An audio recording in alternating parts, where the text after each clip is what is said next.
नहीं का समझ तो वैसे से कैसे थे बरुआ का मां बरुआ सो कि बाप तो हरन दिला रे बहु हेरे सब धान दे लुटाई रे ओहो सब धन दे दो लुटाई एक मिनट जल्दी कैसे थे बरुआ का मां बरुआ सो की कहि छथे कैसे सब धन दे दो लुटाई रे बहु हेरे सब धान दे दो लुटाई रे सच्चे में बरुआ के पप्पा अलवेला लग रहे छे कि बाप तो हजाल दुनिया के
कि हम कहानियों चाची के नहीं ना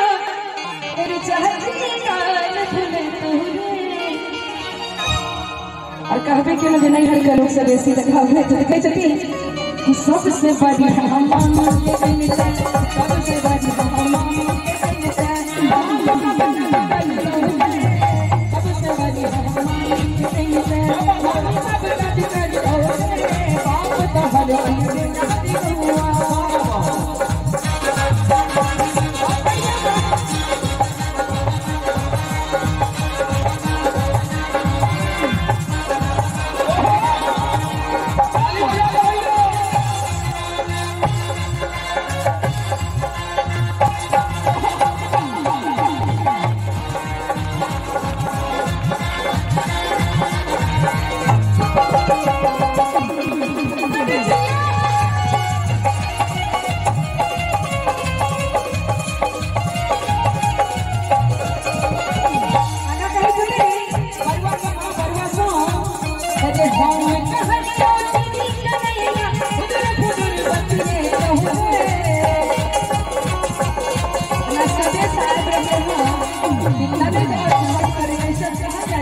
लेकिन कहाँ बच्चे बनाने दाल भात कर लेकिन चीज के रह गए कैसा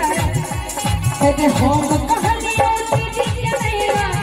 खुद बंदिए कहूँगे राजा कह जती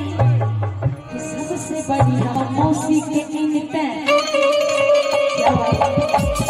सबसे बड़ी हम मौसी के इनते मौसी की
चलो चलो